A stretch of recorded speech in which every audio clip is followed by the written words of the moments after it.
আপনি কি কম পুঁজিতে একটা সফল ব্যবসা শুরু করার কথা ভাবছেন, কিন্তু বুঝতে পারছেন না কোন ব্যবসা শুরু করবেন?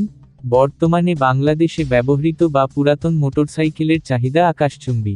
একটু বুদ্ধিমত্তা আর সঠিক দিকনির্দেশনা থাকলে আপনিও পুরাতন মোটরসাইকেলের ব্যবসা করে মাসে হাজার হাজার টাকা আয় করতে পারেন। আজ আমি আপনাদের সাথে শেয়ার করব কিভাবে কোনো বড় শোরুম ছাড়াই খুব কম পুঁজিতে এই ব্যবসাটি শুরু করা যায়। সম্মানিত সুধী দর্শক, বিজনেস ক্লাসের আজকের ক্লাসে সবাইকে স্বাগত। আজকে আমরা দেখব কিভাবে কম পুঁজিতে পুরাতন মোটরসাইকেল ব্যবসা করা যায়। প্রথমেই এই ব্যবসায় নামার আগে যা জানা জরুরি। ব্যবসা শুরু করার আগে আপনাকে তিনটি মূল বিষয় মাথায় রাখতে হবে। 1 নম্বরে, বাইকের বাজার দর। বর্তমান বাজারে কোন ব্র্যান্ডের এবং কোন মডেলের সেকেন্ড হ্যান্ড বাইকের চাহিদা বেশি, যেমন 100 ঘন সেন্টিমিটার থেকে 125 ঘন সেন্টিমিটার বাইকগুলোর চাহিদা সবসময় বেশি থাকে। 2 নম্বরে, প্রাথমিক মূলধন। আপনার কাছে যদি 50,000 থেকে 1 লাখ টাকা থাকে, তবেই আপনি একটি বাইক কিনে এই যাত্রা শুরু করতে পারেন। 3 নম্বরে, আইনি কাগজপত্র।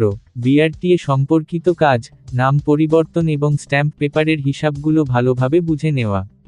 এছাড়াও মনে রাখবেন গাড়ির কাগজপত্র এবং প্রকৃত মালিক ছাড়া কোনো গাড়ি কিনবেন না। দ্বিতীয়ত, বাইক কেনা ও কেনার কৌশল। 1 নম্বরে, কোথা থেকে কিনবেন বা কোথায় পাবেন? দেখুন, বিক্রয়.com, ফেসবুক মার্কেটপ্লেস ও বিভিন্ন বাইকার্স গ্রুপ এবং পরিচিত বন্ধুদের মাধ্যমে। এছাড়াও বাংলাদেশের বিভিন্ন অঞ্চলে মোটরসাইকেলের হাট বসে, কিন্তু শুরুর দিকে অল্প পুঁজি নিয়ে সেখানে না যাওয়াই ভালো। 2 নম্বরে, কিভাবে চেক করবেন? 1 ইঞ্জিনের অবস্থা। ইঞ্জিন থেকে কোনো অস্বাভাবিক শব্দ আসছে কিনা বা ধোঁয়া বের হচ্ছে কিনা দেখুন। 2 মিটার ও অ্যাক্সিডেন্ট হিস্ট্রি। বাইকের চেসিস সোজা আছে কিনা এবং ফ্রেমের কোথাও ওয়েল্ডিং করা আছে কিনা খেয়াল রাখুন। 3 কাগজপত্র যাচাই। রেজিস্ট্রেশন কার্ড, ট্যাক্স টোকেন এবং মালিকের এনআইডি কার্ড ভালোভাবে মিলিয়ে নিন। যেমনটা আগে বললাম, প্রকৃত গাড়ির মালিক ছাড়া কোনো গাড়ি কিনবেন না। এবার আসুন দেখে নিই বাইক মডিফিকেশন ও লাভ বাড়ানোর উপায়। 1 ডিটেইলিং ও ওয়াশ। 3,000 থেকে 5,000 টাকার মধ্যে ছোটখাটো ডেন্ট ঠিক করা, ভালো করে পলিশ করা এবং বাইকটিকে দেখতে প্রায় নতুনের মতো বানিয়ে ফেলা। 2 সঠিক দাম নির্ধারণ। আপনি যদি একটি বাইক 60,000 টাকায় কেনেন এবং 5,000 টাকা সার্ভিসিংয়ে খরচ করেন, তবে সেটির বিক্রয়মূল্য 75,000 থেকে 80,000 টাকার মধ্যে সেট করতে পারেন। অর্থাৎ প্রতি বাইকে আপনার সরাসরি 10,000 থেকে 15,000 টাকা পর্যন্ত প্রফিট থাকতে পারে। এইভাবে প্রতি মাসে যদি 3টি গাড়িও বিক্রি করতে পারেন তবে 30 থেকে 45,000 টাকা ইনকাম করা যায় এই ব্যবসায়। এবার সবচেয়ে গুরুত্বপূর্ণ বিষয়, কাস্টমার খোঁজা ও বিক্রি করার টিপস। এবার বাইক বিক্রির পালা। সব সময় বাইকের ক্লিয়ার ও সুন্দর ছবি তুলবেন।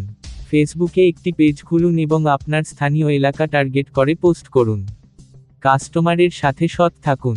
বাইকে ছোটখাটো সমস্যা থাকলে তা আগে থেকেই বলে দিন, এতে কাস্টমারের ট্রাস্ট তৈরি হবে এবং সে পরবর্তীতে আরও কাস্টমার নিয়ে আসবে। মনে রাখবেন, সৎভাবে ব্যবসা করলে আগামী দিয়ে এই ব্যবসায় আপনার জীবন পাল্টে দিতে পারে।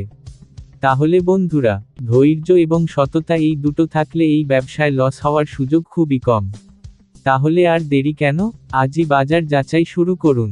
ভিডিওটি ভালো লাগলে লাইক দিন, কমেন্টে আপনার মতামত জানান আর অবশ্যই চ্যানেলটি সাবস্ক্রাইব করে পাশে থাকা বেল আইকনটি চেপে দিন। আর অবশ্যই নিজে বুঝে তবেই এগোবেন। দেখা হবে পরবর্তী ভিডিওতে। ধন্যবাদ সবাইকে।